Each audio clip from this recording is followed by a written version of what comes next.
En Antioquia específicamente tenemos lo que se conoce como la mutación paisa en el tema del Alzheimer. Tiene una preponderancia bastante amplia a padecer este tipo de mutación. La inteligencia artificial fue capaz de calificar un 30% mejor o predecir un 30% mejor que el médico que tenía 20 años de experiencia. Esas decisiones pueden tener un impacto muy fuerte en la atención, que es últimamente la que llega a salvar vidas, y poder acapar rápidamente estos brotes que tienen potenciales de volverse pandemias o epidemias fuertes que pueden amenazar de forma súbita la vida de miles de personas.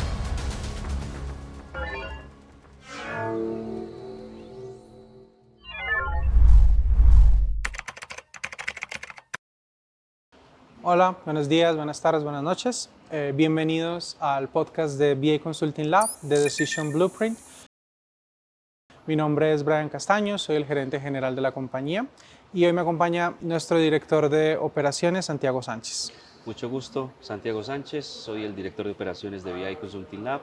Me encargo de la gestión de proyectos dentro de la empresa, así como la asignación de recursos y de personal para los mismos. El día de hoy vamos a tocar un tema muy interesante. En este podcast, para las personas que primera vez nos ven, es un podcast donde exploramos las aplicaciones de la ciencia de datos y la inteligencia artificial en los distintos ámbitos de la industria, las empresas y la vida diaria de las personas. El día de hoy queremos explorar un tema que es muy interesante para nosotros, es una de nuestras líneas de trabajo, y es la aplicación de la analítica, las tecnologías de datos y la inteligencia artificial en el sector médico. Como introducción a este sector, vamos a definir un poco qué consiste el sector médico. Como la mayoría de las personas ha de saber, el sector médico es un campo enorme, un segmento industrial muy grande. Nosotros hemos dividido este segmento como en 5 partes para luego entrar a buscar las posibles aplicaciones que hay, que son especialmente transversales a la mayoría de ellos. Dentro de los 5 campos podemos encontrar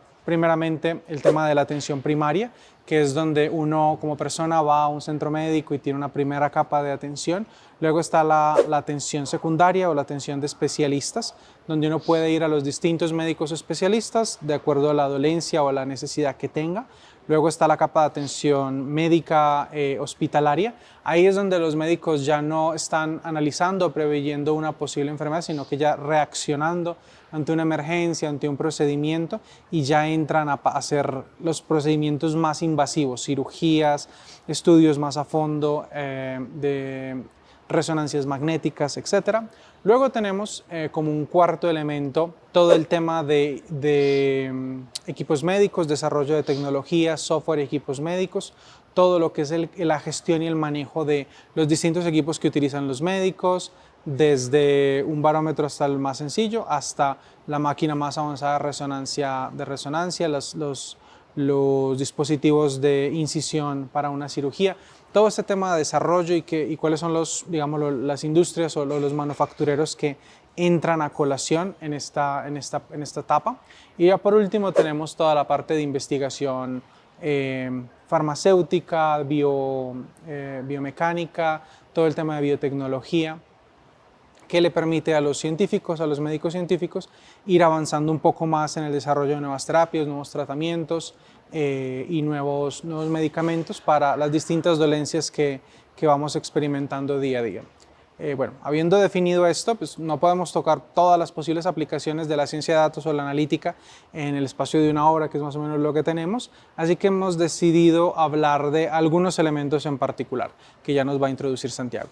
Vamos a hablar específicamente de 4 aspectos: los diagnósticos que son ayudados por inteligencia artificial, la tecnología de datos en relación a los medicamentos y los equipos médicos, la medicina predictiva y la telemedicina. Esos 4 apartados. ¿Qué tal si empezamos con la primera? Empecemos a Sí, charlar sobre el diagnóstico, dijiste, ¿cierto? los diagnósticos ayudados por la inteligencia artificial. Vale, Sí, aquí entonces. hay muchas cosas interesantes, realmente es algo muy útil y pues poco a poco, a medida que va avanzando la medicina, es algo que se va a ir usando cada vez más y va a ayudar mucho a mejorar la calidad de vida de las personas. Hay 3 aspectos importantes, 3 diagnósticos que resaltan. Hay muchos, pero son 3 que queremos resaltar, que son diagnóstico por imágenes, un diagnóstico basado en datos genéticos y un diagnóstico que es el procesamiento de los textos médicos de las personas. En relación al diagnóstico por imágenes,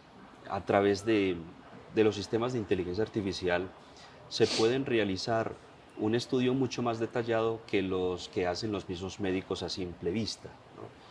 Es una ayuda, no es que vaya a reemplazar el médico, sino que es una ayuda para que lo que ellos no ven, lo vean a través de este tipo de herramientas, como son la inteligencia artificial, y así poder detectar cosas que pues, antes no habían visto. Sí, yo ahí, qué pena que te interrumpa, haría Sí, un pequeño comentario. Yéndonos directamente al análisis de lo que es un diagnóstico. Un diagnóstico es siempre la identificación de patrones basados en grandes volúmenes de información. Cuando uno va a un médico y le necesita que le duele algo, sí, el médico empieza a tomar múltiples puntos de datos. Bueno, vamos a mirar el pulso, vamos a mirar el azúcar, vamos a mirar cómo está su respiración, cómo está su peso, cómo está su altura, camine de un lado a otro. Y todos esos elementos le generan al médico ciertos puntos de información. Basados en los puntos de información, él puede, haciendo un análisis estadístico, inferir que usted probablemente puede llegar a tener X o Y, o hay cierto indicio de que puede ser allá. Pero eso es un análisis estadístico, de probabilidad. Probablemente, por lo que usted dice o por lo que yo puedo percibir, me indica que puede irse hacia allá. Entonces, sí, vamos a validar esa hipótesis, una primera hipótesis, vamos a validar esa hipótesis con unas herramientas más avanzadas, con una resonancia, con un perfil lipídico, exámenes. con exámenes varios que pueden hacer. Y eso ya confirma la hipótesis del médico o muestra que es incorrecta, ¿cierto? En su etapa más básica, todo diagnóstico siempre es un análisis de datos. Ahorita lo que estábamos hablando, lo que mencionabas del análisis diagnóstico ayudado de imágenes, lo que hacemos es precisamente un reconocimiento de patrones, utilizando modelos de inteligencia artificial específicamente del sector, del área del deep learning, donde podemos utilizar una conjunción de múltiples algoritmos en distintas capas. Ella puede mirar al nivel del píxel, que los seres humanos no podemos hacer, al nivel del píxel, encontrar múltiples patrones y poder definir si algo pues, en este caso, un indicio de algo en la imagen o indicio de no algo. Se me ocurre, pues, para ejemplificar para nuestros oyentes, las personas que no entiendan muy bien cómo funciona eso. La Universidad de Stanford tiene un programa muy interesante donde tiene millones de registros médicos y utiliza esos registros médicos para entrenamiento de modelos de inteligencia artificial. Específicamente recuerdo uno que miraban o analizaban radiografías de fracturas de costillas, ¿cierto? Aquí en el pecho.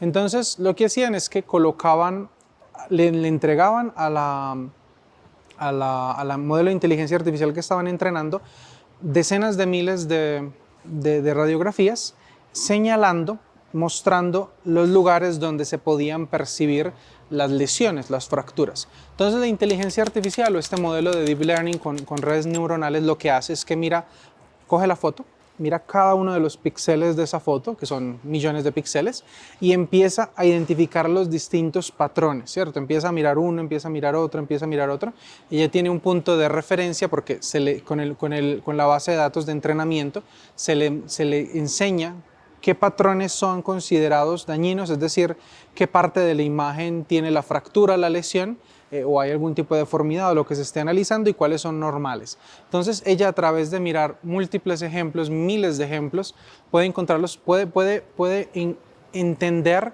los patrones que se asocian a la normalidad, a un desarrollo normal, y cuáles son los patrones que se asocian a algo disruptivo, en este caso una lesión. Entonces, como ella puede mirar a nivel del píxel, insisto, cuando uno le da una imagen a un doctor, a un médico, el médico pues, ve y la lee contraluz, como hemos visto que los médicos hacen, y trata de buscar esas disrupciones, esos elementos que no deberían estar ahí. Por eso tenemos, por ejemplo, las resonancias contrastadas, que son dos resonancias, una resonancia normal y otra resonancia donde uno le inyectan un líquido para que resalte o contraste otros valores, y en el contraste se puedan apreciar diferencias. La inteligencia artificial puede mirar con muchísima más precisión esas pequeñas inferencias que pueden escapar al ojo humano. Entonces, Sí. volviendo al ejemplo de Stanford, este modelo de inteligencia artificial, luego de tener decenas de miles de radiografías para entrenarse, tuvo un set de datos, es decir, una serie de radiografías que nunca había visto, y las tenía que clasificar, ¿cierto? Ya empezar a extrapolar los patrones que aprendió en su primer modelo a patrones donde a fotos o imágenes que nunca había visto. A supervisarlo. Exacto, que nunca había visto. Entonces se puso a hacer una competencia con un médico. Entonces un médico ortopedista de mucha experiencia, creo que era ortopedista, de pronto no era cirujano, no estoy del todo seguro. El médico y la inteligencia artificial empezaron a competir, empezaron a clasificar, ¿cierto? Las personas que estaban haciendo la prueba desde atrás ya tenían los resultados de cada una de esas facturas de cada una de esas radiografías, perdón.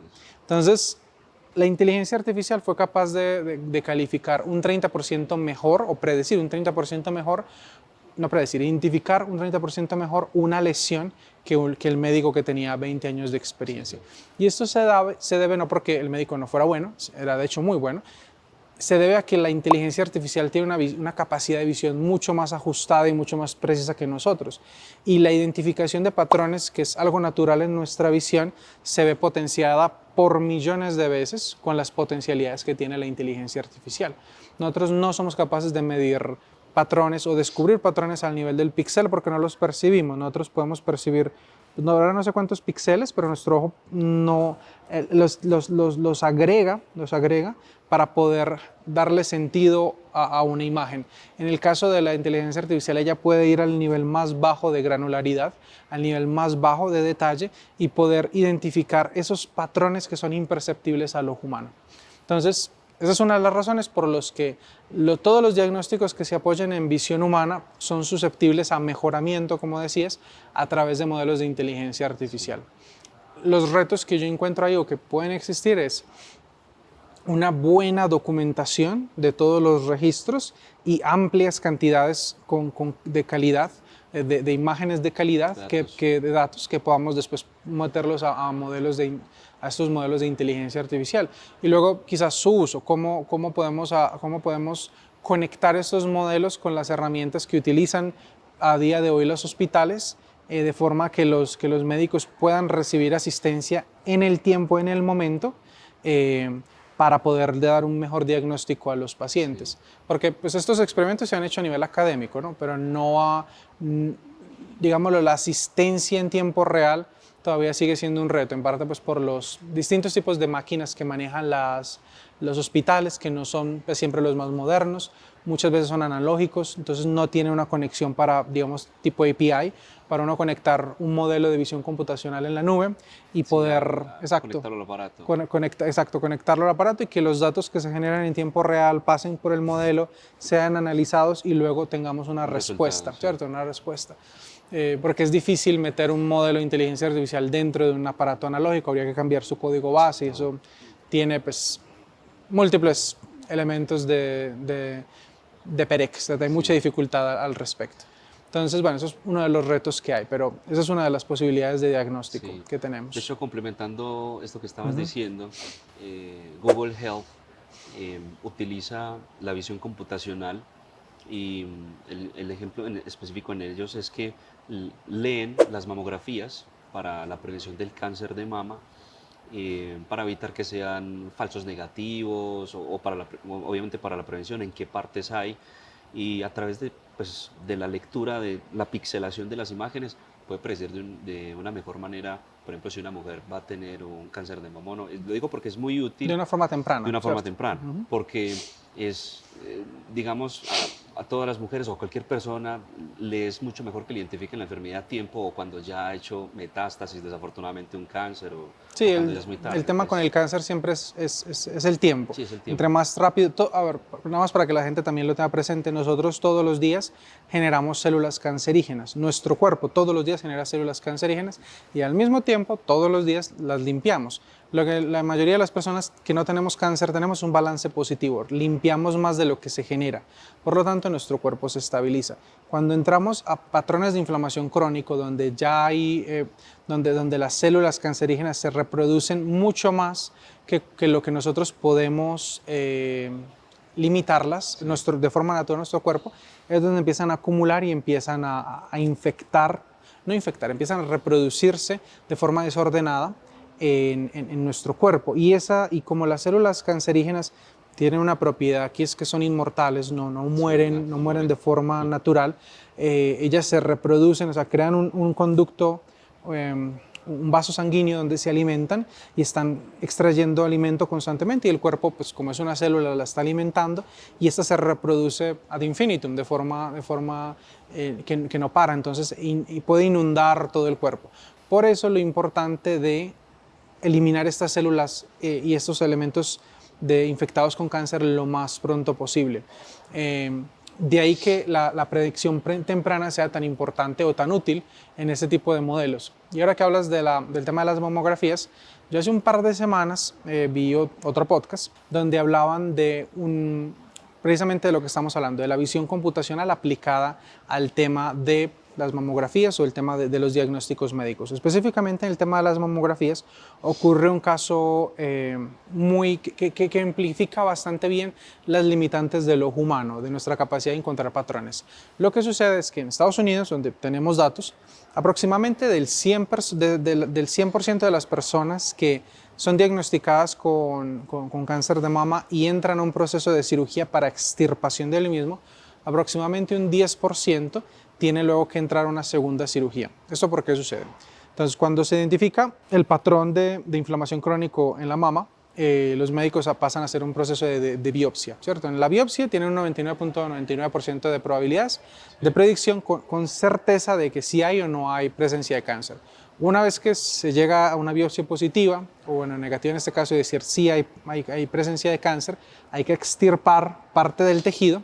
El médico, un tanto pues apoyado con elementos médicos que tenemos, pero en parte a ojo, pues utilizando su propia visión, tiene que definir el área dentro de la mama que tiene que extirpar, ¿cierto? Entonces el problema está en los bordes, porque es fácil extirpar, digamos, la parte central, pero las partes más periféricas, que también pueden estar infectadas, pueden pasar desapercibidas al ojo humano. Entonces, del 100% de las personas que entran a un proceso de extirpación de mama, alrededor del 10% de esas personas tienen que entrar a una segunda operación porque los bordes afectados, los bordes que fueron extirpados, más bien la parte que se extirpó, dentro de los bordes de lo que se extirpó pudieron haber quedado retazos de cáncer, ¿cierto? De partes inflamadas, de partes infectadas con células de cáncer. Entonces tienen que entrar a un segundo procedimiento para terminar de extirpar esos bordes. Y de ese 10% que entra a un segundo proceso, hay como un 13% que tiene que entrar a un tercer procedimiento. Porque otra vez, después de haber extirpado esos bordes, otra vez detectan partes infectadas. Y eso es donde pueden ser pues, procesos muy difíciles para la recuperación, procesos muy difíciles porque se tiene que dar un tiempo entre operación y operación y el cáncer se puede propagar y bueno, hay una serie de complicaciones ahí. Con el uso de modelos de inteligencia artificial que todavía pues están desarrollando, digámoslo, ya están desarrollados, pero su implementación y ya su praxis en el día a día, tenemos la potencialidad de reducir estos casos al 100%. O sea, el diagnóstico puede ser tan preciso, tan temprano que puede ayudar inclusive a prevenir la extirpación, pero en los casos donde ya está avanzado y hay que entrar a una extirpación, el diagnóstico sobre qué es lo que hay que extirpar puede ser tan preciso que puede eliminar luego la necesidad de entrar a ese 10, ese 15% a una segunda o una tercera operación y podemos reducir esas instancias a cero, lo cual pues puede ser un gran avance tanto para la detección temprana como para una mejora sustantiva en el ejercicio diario de los médicos que operan a las personas que sufren de este tipo de enfermedades. Sí. Esos son pues, quizás un par de ejemplos que podemos sacar a colación para cuando hablamos de diagnósticos por imagenometría. Sí, el otro diagnóstico es un diagnóstico basado en datos genéticos. Específicamente lo que es a través de la inteligencia artificial se pueden analizar los datos genómicos para predecir la susceptibilidad de esos pacientes a ciertas enfermedades, ¿no? Es muy útil porque puede ayudar a de una vez identificar, por ejemplo, si una persona dice que no sufre de nada o de que está muy sana, muy potencialmente a través del estudio de su ADN puede verse que va a sufrir de cierta enfermedad con el tiempo o en tantos años o viendo como su ADN o con respecto también a su familia, ver de que pues, puede sufrir de ciertos patrones de enfermedades de que tenía su abuelo o algo así. Entonces, digamos, claro, ese puede ser un un diagnóstico bastante útil. Sí, ese tipo de diagnósticos son muy interesantes porque de hecho son tan interesantes y tan amplios que tienen su propio segmento dentro de la ciencia de datos. Se llama Bioanalytics. Eso porque es un área donde uno entra a analizar moléculas, entra a analizar cromosomas, entra a analizar telémetros, entra a analizar un montón de marcadores biológicos que pues, son miles y de los datos que tenemos son millones de ellos, billones y trillones de moléculas que implican pues, unos modelos estadísticos muy especiales, muy específicos y un conocimiento técnico de su comportamiento también muy amplio. Entonces, esta es una área que nosotros como consultora eventualmente nos gustaría trabajar, el Bioanalytics, en conjunción pues, con médicos y con otros profesionales de esta área. Ahí me gustaría resaltar un par de elementos. Como decías, el análisis genómico del genoma humano, de la genética, le permite a los médicos, a las personas que hacen este análisis, encontrar patrones a través de los marcadores. A ver, el modelo, el dato que sale del estudio genético son miles de marcadores, ¿cierto? Miles de marcadores de acuerdo a la composición cromosómica de las células. Y esos marcadores, que son únicos en cada persona, denotan pues uno puede inferir a través de esos marcadores una propensión a sufrir de X o Y enfermedad, debido a que eso es una inferencia estadística. O sea, estadísticamente las personas que tienen X o Y marcador de X o Y forma son propensas a. Entonces, si usted los tiene, usted probablemente es propenso a sufrir de X o Y o Z. También o sea, el estudio genómico puede ser muy específico. Puede decir sus marcadores biológicos nos indican que usted puede llegar a ser deficiente en X o Y mineral, X o Y asimilación de X o Y nutriente, y uno puede utilizar esos datos para planificar su dieta de forma que uno compense esa deficiencia a la que uno puede tender de forma natural, porque el cuerpo no asimila también X o Y alimento o puede tener relaciones alérgicas a X o Y cosas, y eso nos puede ayudar a complementar nuestra dieta de forma que se pueda prever posibles condiciones que se deriven de ella. Entonces, el estudio genético de información genómica y todo el diagnóstico basado en eso para mí es 100% preventivo. Ayuda 100% a prevenir posibles ocurrencias de Alzheimer, de diabetes, de problemas cardíacos, de mutaciones genéticas. Bueno, en el caso de las mutaciones genéticas, pues se pueden identificar y quizás apalear, no necesariamente curar. Ya para poderlas curar tendríamos que hablar de otras tecnologías, como edición genética a través de CRISPR-Cas9, donde a través de pues, tijeras genéticas podemos entrar a manipular ya directamente los cromosomas y ajustarlos para tener el tipo de desarrollo que queremos en personas. Usualmente este tipo de tecnologías se utilizan en temprana edad o inclusive cuando se hace fertilización in vitro, se hacen este tipo de modificaciones, pero la ciencia nos dice que es posible a través de células madre, ¿cierto? Hacer este tipo de modificaciones y al llevarlas a las células madre, como transmitir ese código, esa afectación de código genético a otras células de forma que eso se replique en el cuerpo y pueda cambiarse de forma efectiva, como la decodificación genética de las personas, inclusive cuando ya tienen cierta edad. Todavía no estamos ahí, quizás en 8 o 10 años estaremos ahí con las primeras terapias génicas. Bueno, creo que ya hay una terapia génica basada en CRISPR-Cas9, pero ahí tendríamos que hacer un fact-check y revisar. Pero son terapias que están en desarrollo, que probablemente se van a desarrollar. Y el uso de la estadística y la analítica son elementos muy importantes a la hora de poder predecir, hacer un modelado de a dónde queremos ir dónde estamos con nuestros genes, nuestros marcadores genéticos al día de hoy, actuales, qué implicaciones pueden tener y luego hacer un análisis prescriptivo, de analítica prescriptiva para entender si modificamos X o Y marcador, a dónde podemos llegar a estar, ¿cierto? Y de esa forma poder desarrollar terapias que vayan en consonancia. Ese es el primer punto que trataría yo en términos de terapias genéticas. Otro que ya es una nota más curiosa es sobre uno de mis científicos favoritos, Neil deGrasse Tyson. Sí. Él menciona famosamente en uno de sus libros que él prevé que en el futuro las terapias, utilizando inteligencia artificial, van a ser, tanto las farmacéuticas como las vacunas, van a ser custom made, van a ser hechas a la medida en las proporciones que cada persona necesite. Y eso se va a poder hacer porque vamos a tener toda esta información genómica.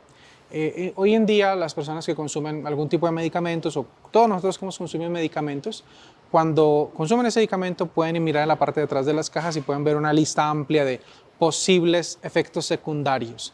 Estos posibles efectos secundarios se dan porque el RH de las personas es distinto. Nosotros tenemos distintos elementos genómicos de cuerpo a cuerpo que pueden reaccionar de forma un poco más fuerte, un poco más débil a ciertos componentes, y no tenemos forma de customizar para cada persona cómo va a reaccionar al día de hoy. Ahora bien, en un escenario donde podamos tener toda la información genética disponible de cada persona y todos los componentes necesarios para llegar al remedio que esta persona necesita, podemos encontrar las proporciones perfectas de forma que podamos eliminar al 100% los efectos secundarios en las medicinas. Y al eliminar al 100% los efectos secundarios en las medicinas, podemos proveerle de medicamentos y atención muy fuerte, preventiva y curativa a una población amplia que pueda tener resistencia a ciertos elementos o pueda tener alergia a ciertos medicamentos. Entonces, esa es otra de las fronteras donde los diagnósticos con terapias génicas pueden ayudar, que ya es a la formulación específica de medicamentos para las personas. Insisto, todavía no estamos ahí, pero es un camino al que estamos yendo. Sería el ideal de la medicina en el futuro, customizarla a cada persona. Así es. Sí. Por último, el último diagnóstico pues ya es en relación como a lo que ya está escrito, a lo que tiene cada paciente, que puede servir mucho. La historia médica. Es de las historias médicas. A través de los algoritmos de procesamiento de lenguaje natural, NLP, se pueden hacer lecturas de los historiales de los pacientes y así dar un consejo o responder a una consulta mucho más precisa, ¿no? para ese tipo de persona. Por ejemplo, IBM Watson Health, que es conocido por el uso de utilizar inteligencia artificial para revisar millones de registros de historias clínicas de personas para dar con una respuesta más precisa a lo que ellos necesitan. Entonces, es algo que también se puede hacer. ¿Y esta aplicación se haría se hace o se haría en un modelo tipo chatbot, por lo que entiendo, o es un asistente para un médico? Realmente, según lo que tengo entendido, no es tanto tipo chatbot, sino que ya analiza la información que tiene. Entonces, ayuda al médico a leer la historia clínica de una persona, pues, si tiene demasiados documentos, para darle como el medicamento que necesita, ya más a la medida, a la edad que tiene, con todo lo que ha consumido previamente, ya sabe cuál sí, cuál no. Entonces, ayuda a la precisión. Sí, ese tipo de asistentes paramédicos creo que son la primera etapa, la primera generación de la aplicación de este tipo de tecnologías analíticas, de datos, de inteligencia artificial al sector médico. Ahí yo resaltaría, pues también hay otros modelos que te ayudan, no solo el de IBM, sino por ejemplo Azure Health, que también tiene un modelo muy similar que ayuda a los médicos. Atomwise también tiene un modelo de atención médica, pues un modelo de análisis de historial médico, aparte de otros modelos de investigación científica, que también no sé si tienen una aplicación comercial a día de hoy para ayudar a los médicos, pero creo que pues están en las potencialidades. Yo diría que ahí lo que veo es primero un reto muy importante. Estos modelos se alimentan en los historiales clínicos. A día de hoy, hablo de la realidad de Colombia, de Estados Unidos, que son las que más conozco, tenemos un reto importante, y es que no hay una centralización muy efectiva de los historiales clínicos cuando se sale de hospital a hospital, ¿no? Los médicos no tienen acceso a exámenes, a historiales clínicos, a pruebas de sangre históricas que han ocurrido, y al no tener acceso, pues bien, los sistemas, al no tener acceso a a tener un sistema centralizado.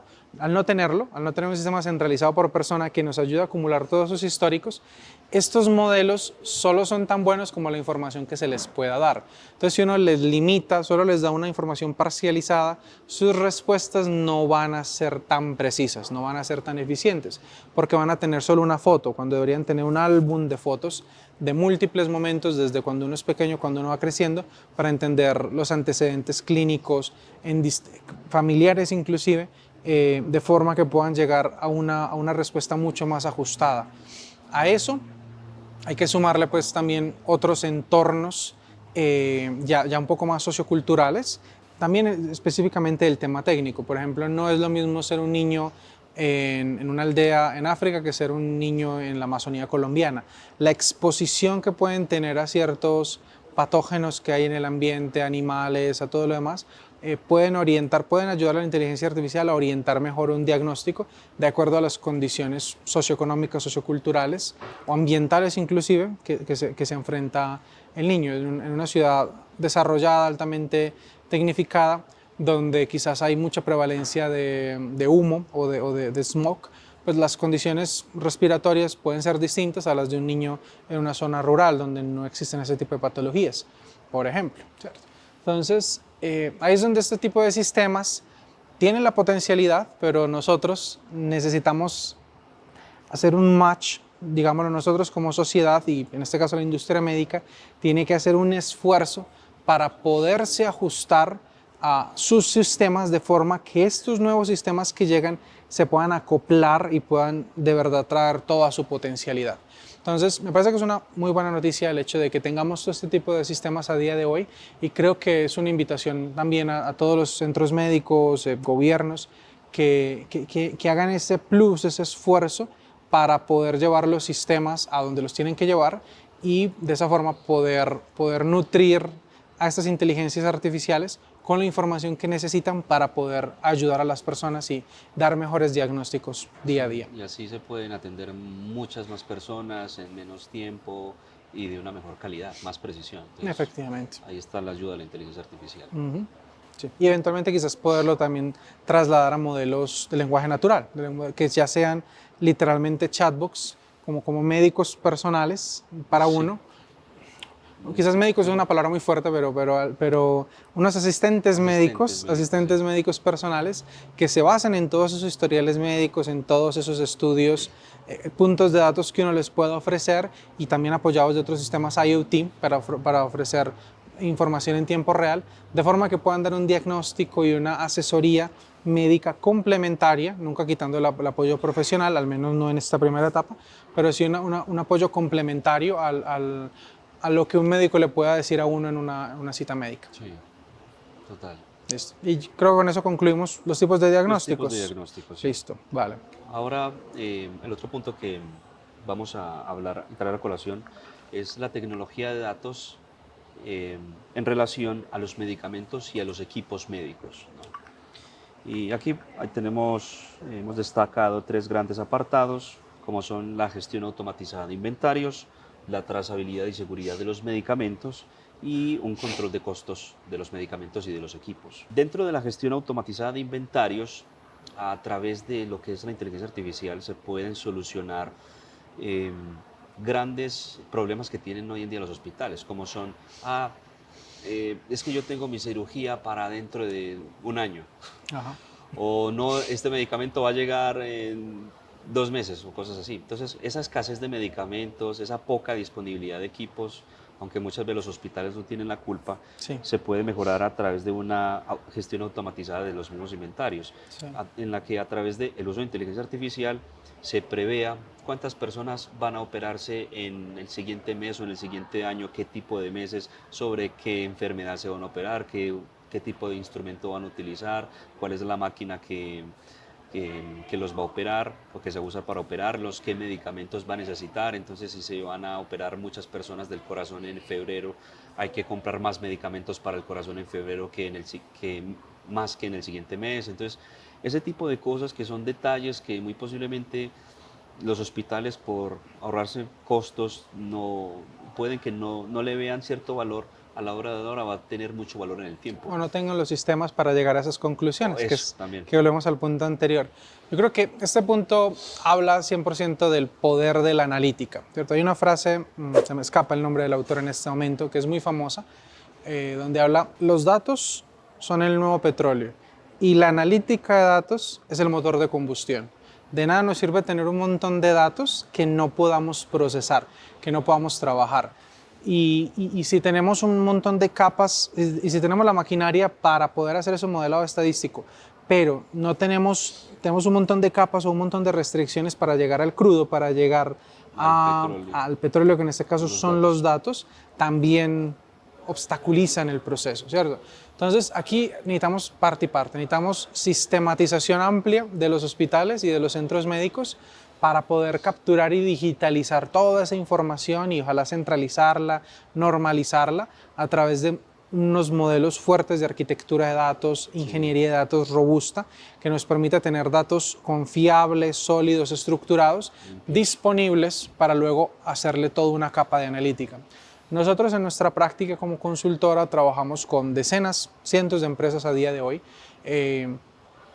y les ayudamos. Uno de los primeros procesos que hacemos con ellos es un suite de analítica, ¿no? Es uno de los primeros procesos donde les ayudamos a ellos a ver un retorno sobre una inversión de forma inmediata a través de la manipulación, la ingesta de sus datos, transformación, normalización y utilización de los mismos para la toma de decisiones. El tema de la analítica siempre va tomado a la toma de decisiones, que es lo que hablábamos ahorita, una maximización del potencial operativo. Entonces, lo que hacemos nosotros con las empresas es hacer un 360 dentro de la suite de analítica y analizamos todo su sector financiero, analizamos toda su parte contable, todo su caja, sus flujos de caja, hacemos un análisis amplio de eso. Luego hacemos un análisis de todo su elemento de ventas, todos los leads que tiene, sus embudos de conversión, cómo están los canales de comunicación, cómo es la conversión de sus vendedores o su equipo de venta. Productos más vendidos, menos vendidos. Exacto. Luego miramos todo el tema de la operatividad, cómo procesamos, cómo cada empresa hace su proceso operativo para llegar a su producto o su servicio y cómo lo hace de forma más eficiente, reduciendo costos, maximizando las potencialidades de revenue, mejorando la calidad, ¿cierto? Los tiempos de entrega, cientos de elementos que podemos tener ahí. Y por último, analizamos toda la parte del recurso humano. ¿Cuántas personas tenemos? ¿Cuáles son sus perfiles? ¿Cómo estamos maximizando el capital humano de la empresa? Y si uno lo mira desde un aspecto lógico, tiene mucho sentido, ¿cierto? Se pasa desde el entendimiento financiero, es decir, si la empresa genera dinero, puede existir; si no genera dinero, pues o es ONG o es una ONG o no va a existir. Y lo que genera esos recursos, esos profits, esos revenues, es las ventas. Si nosotros no vendemos, pues no vamos a tener cómo capturar una información, sino recursos del público, de nuestros compradores, para poder subsistir. Y no vamos a poder vender si no tenemos nuestros productos y servicios. Y solo vamos a tener productos y servicios si tenemos nuestro equipo de operaciones, ¿cierto? Nuestro equipo de operaciones, que son los que crean ese producto, crean ese servicio. Y no vamos a poder crear ningún producto o servicio si no tenemos un equipo, si no tenemos personas. Entonces vamos desde la parte última, que es desde el tema financiero, hasta lo inicial, que son las personas. Y yo veo que las empresas, que los hospitales, al menos con los que hemos tenido la oportunidad de trabajar desde el punto de vista analítico y técnico, no tienen para nada ese tipo de planteamientos. Tienen una descentralización de su modelo de negocio, porque es un modelo de negocio extraño, al menos en Colombia, que son los que más conozco, donde es información pública, donde es una atención público-privada. Hay una intervención pública por parte de los recursos, pero también están agentes privados, como en este caso aquí son los proveedores de salud, las EPS. Ellos no son sin ánimo de lucro, buscan el lucro, pero muchas veces se ven obligados a trabajar con recursos menores de los que pueden, teniendo que poner estrés en su sistema financiero. Entonces, es un modelo de negocio complejo, es un modelo de negocio que tiene múltiples elementos.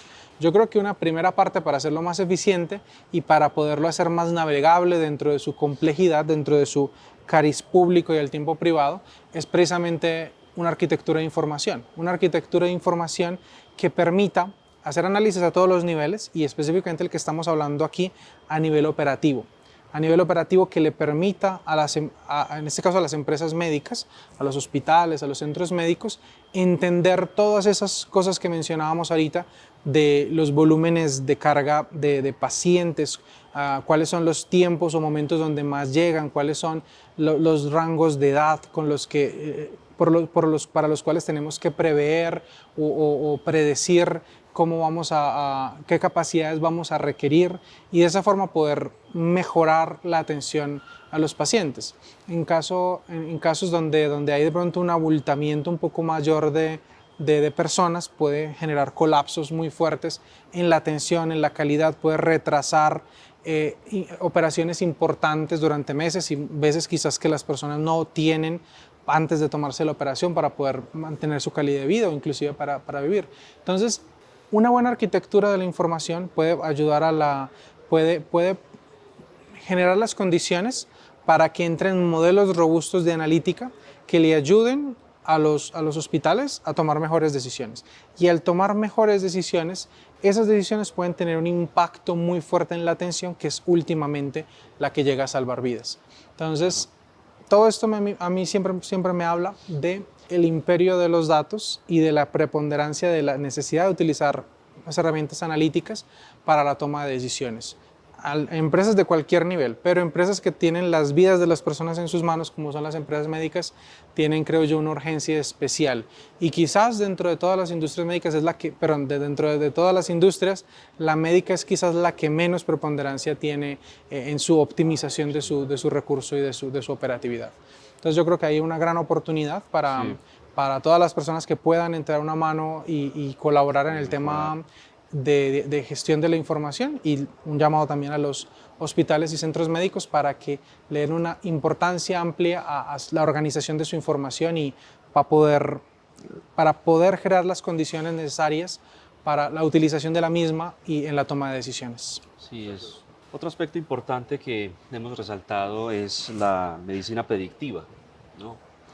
Y aquí hemos resaltado tres cosas que son las que más sobresalen, que es la genética de biomarcadores, los datos de comportamiento y los hábitos y el análisis de la población, ¿no?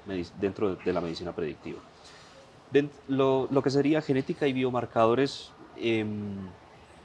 la inteligencia artificial tendría usos a través de lo que sería el ADN para poder identificar ciertas enfermedades o ciertas situaciones de salud como enfermedades cardiovasculares o diabetes y en las cuales se pueden tomar medidas preventivas. Entonces, digamos, aquí sería como a través del análisis del ADN que nosotros podríamos llegar a tener ese tipo de resultados, ¿no? Es similar al tema que tratamos ahorita, es un poquito, ¿no?, similar, pero aquí el tema del diagnóstico. Es como más enfocado en el ADN. De hecho, hay una empresa que se llama 23andMe que analiza el ADN para poder predecir situaciones de los pacientes y ayuda a interpretar esos resultados para poder prever y darles alguna medicina o algún tratamiento. Es similar, pero es enfocada más bien en la parte como de genética y biomarcadores, ¿no?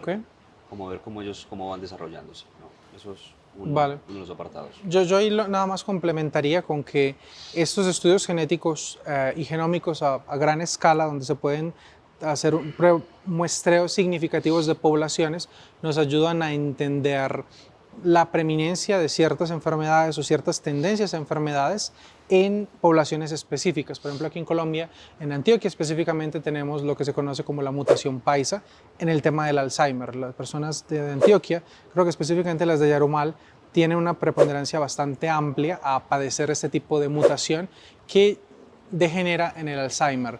Entonces, ese tipo de estudios a nivel genético ya poblacional, ya no individual, sino de múltiples personas, nos pueden ayudar a extrapolar patrones ya societarios y nos pueden ayudar a encontrar por qué sucede eso primero y luego a tener programas de prevención para ayudar a estas poblaciones que ya de por sí son predispuestos, tienen ciertas predisposiciones de acuerdo a sus marcadores biológicos, a poderlas a poderlas paliar y tratar de evitar a lo largo de su vida o demorarlo lo más posible. Otro de los apartados dentro de la medicina predictiva es los datos de comportamiento y los hábitos.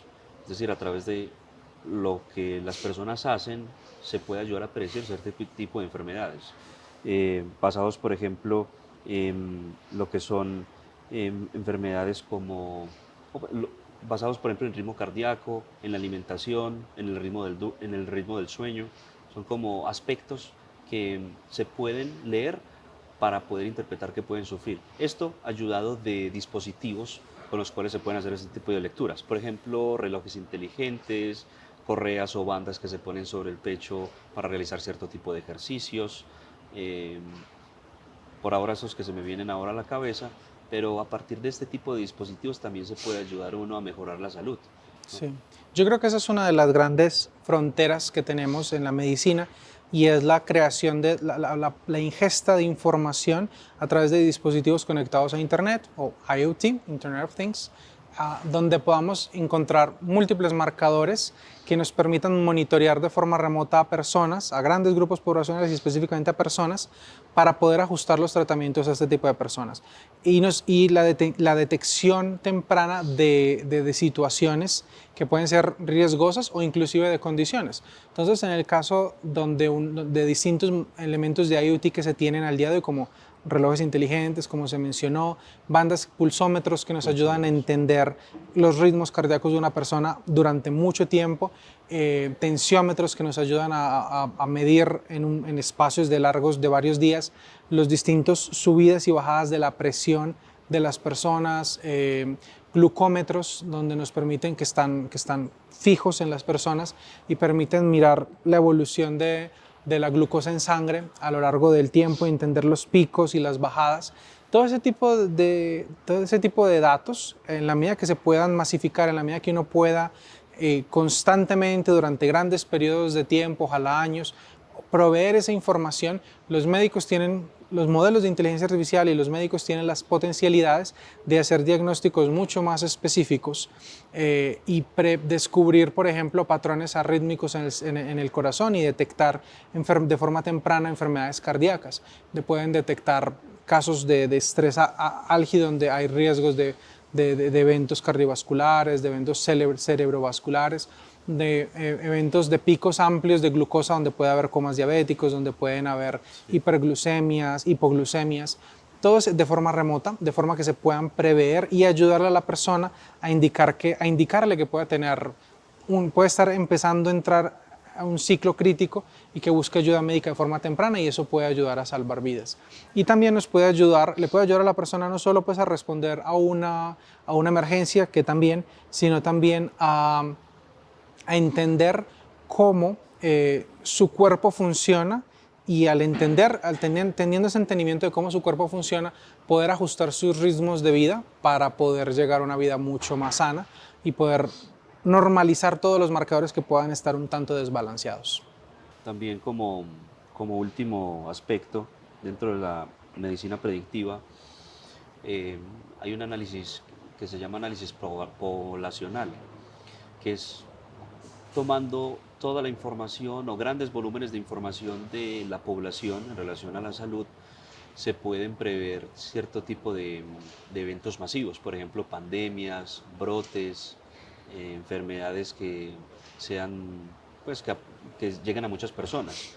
Por ejemplo, hay una empresa que se llama Blue Dot, que, que previó el COVID-19 antes de que fuera declarada pandemia. Entonces, ya por lo menos dio un diagnóstico de que esto puede llegar a ser de carácter mundial, de carácter pandémico, y a través de la inteligencia artificial esta empresa logró ya predecir eso. Entonces, como digamos a nivel comunitario o de varias personas, sí se pueden hacer este tipo de análisis poblacional.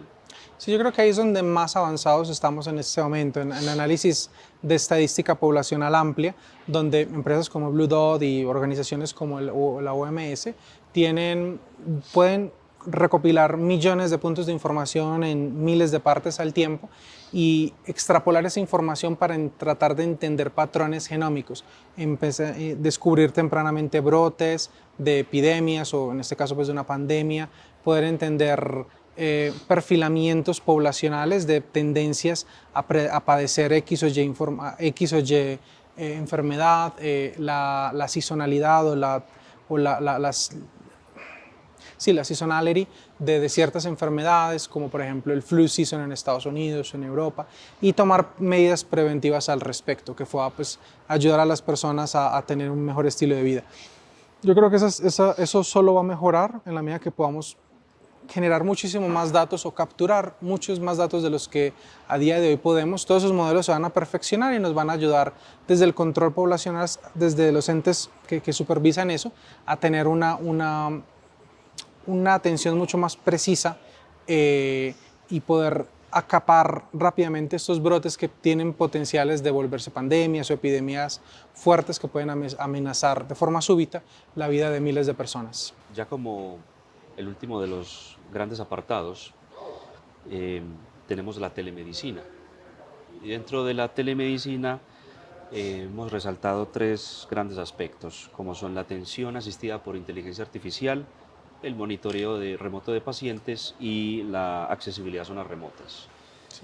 En cuanto a la atención asistida por inteligencia artificial, es algo demasiado útil y yo digo que dentro de este aspecto de la telemedicina es algo en lo que va a ir teniendo cada vez más, y es a tener la posibilidad de que un médico pueda a mí evaluarme pues a través de, pues, o puede estar remotamente o a través de una plataforma donde yo le ponga todos mis datos y me pueda dar a mí un resultado de cómo estoy. Como ejemplo de esto hay plataformas como Babylon Health, en el cual yo ingreso mis datos, le digo cómo estoy, durante cuánto tiempo, qué es lo que he venido sintiendo y me da a mí como un resultado lo más exactamente posible para que después un médico lo revise y me dé continuación a eso.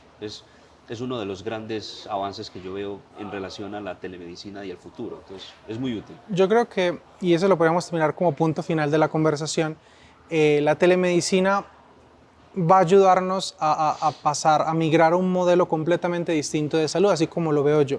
Más o menos la visión que tengo al respecto es la siguiente. La telemedicina nos va a ayudar a masificar la atención mucho más de lo que ya tenemos, porque nos va a poder ayudar a conectar a los médicos en donde estén, donde no tengan necesidad, pues, o no tengan población inmediata que atender a las poblaciones donde necesitan esa atención, ya no de forma local, sino de forma global. Entonces yo envisiono que vamos a tener modelos de telemedicina donde personas en el caso, por ejemplo, de Estados Unidos, personas de Colombia, de México, de Europa del Este, de la India, van a entrar como trabajadores remotos a través de sus computadores a ofrecer diagnósticos médicos de forma masiva las 24 horas del día. Y esto lo que va a hacer es reducir enormemente los costos de atención ahí donde están muy exacerbados porque la disponibilidad de médicos es poca, van a empezar a bajar, y donde hay mucha disponibilidad de médicos y no se les paga también, va a empezar a subir. Sí. Creo que va a haber un balance en términos de los costos para los salarios de los médicos, que va a tener como algo así que como lo que se ha experimentado en el mundo tecnológico, sí, donde se han reducido salarios muy exorbitantes y se han aumentado otros de una población un poco más periférica. Luego yo creo que la inteligencia artificial va a entrar ahí como un paso intermedio, siendo un asistente de los médicos en ese proceso de atención de telemedicina, al tiempo que eso se complementa con elementos de IoT, de marcadores que le permiten a los médicos tener los puntos de datos para poder dar un diagnóstico, los mismos puntos de datos que la inteligencia artificial va a estar aprendiendo. Entonces, en el contacto constante con los médicos, la inteligencia artificial va primero a entrar a hacer un rol de soporte en la ayuda diagnóstica, y eventualmente considero que va a tener un rol más protagónico, ya donde el médico no va a ser el que dé el diagnóstico, sino la inteligencia artificial, y el médico va a tener un rol de soporte. Va a tener un rol de soporte frente al modelo, simplemente supervisando que esos resultados sean los correctos y la atención sea de la mejor manera. Y luego creo que vamos a llegar a un punto donde vamos a poder automatizar al 100% la medicina, donde nuestros médicos van a ser robots, van a ser 100% doctores basados en inteligencia artificial, que el mismo doctor va a tener la capacidad de ser el mejor especialista en todas las áreas de especialidades, al mismo tiempo el mejor científico con los últimos descubrimientos, y va a poder aplicar de la mejor manera los protocolos, ¿cierto? Los interrogantes ahí es el tema de la humanidad y los factores humanos que se escapan a lo técnico, cómo van a ser manejados.